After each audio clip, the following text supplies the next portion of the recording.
Thank you, Honorable Speaker, Madam. On behalf of All India Trinamool Congress, I rise to speak on demand for grants under the control of Ministry Health and Family Welfare for the year 2024 and 25.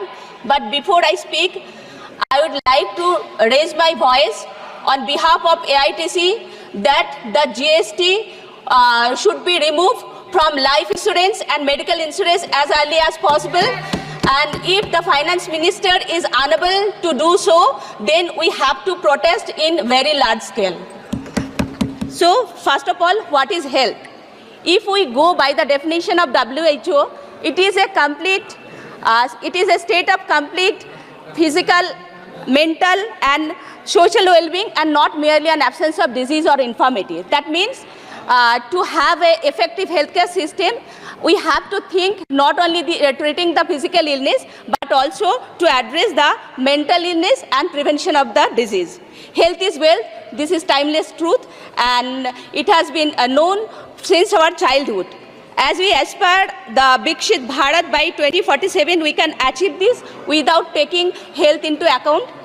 So although the allocation for the health and family welfare has risen from 80,000 crore to 90,000 crore, the current funding is still too low to meet the country's health need.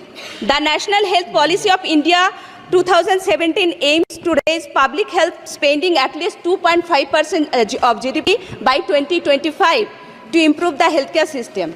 However, the current budget allocates only 2.1%. This is inadequate for strengthening primary health care and improving the national health program.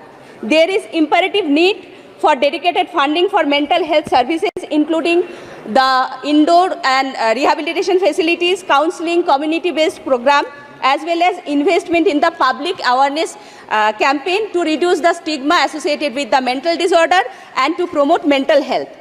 Throughout the India, several central government health projects are encountering significant difficulties. The allocation for Pradhan Mantri Ayushman Bharat Health Infrastructure Mission has decreased from 4,200 crore to 3,200 crore. That is 1,100 crores has been decreased.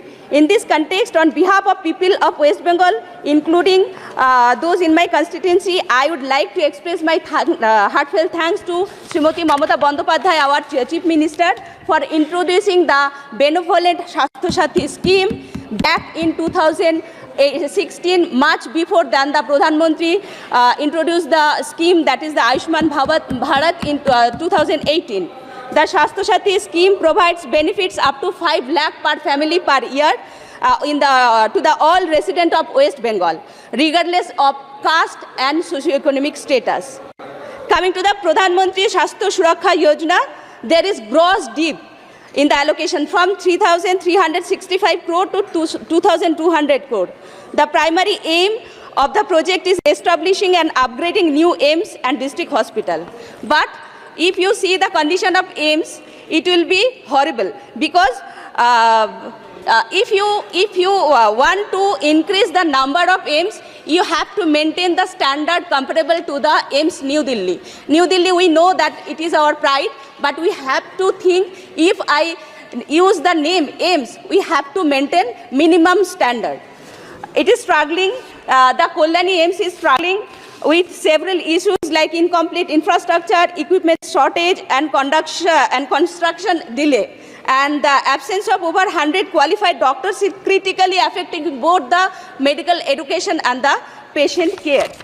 Honorable Madam, I would like to draw your current attention that more than 2/3 of the Indian population resides in village. So it's critical to prioritize the strengthening of primary healthcare system. Here, we should establish a few model primary health centers for that additional specialized service, such as to care, the optometric care, diabetic care, basic cardiological screening, geriatric care, and psychological counseling. I urge you to take this matter seriously. And training for ASHA, Anganwadi worker and community health officer is crucial, because the disease screening is vital in in any program. The success of telemedicine largely depend upon the CHO, and the ASHA Anganwadi worker are overburdened and they are poorly paid. Government should increase their remuneration. I have to say so many things, but you are not permitting.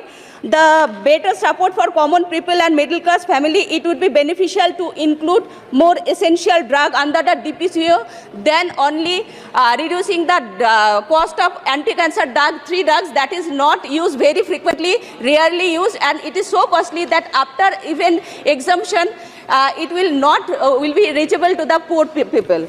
So protecting doctor from violence is urgent priority. You should consider this.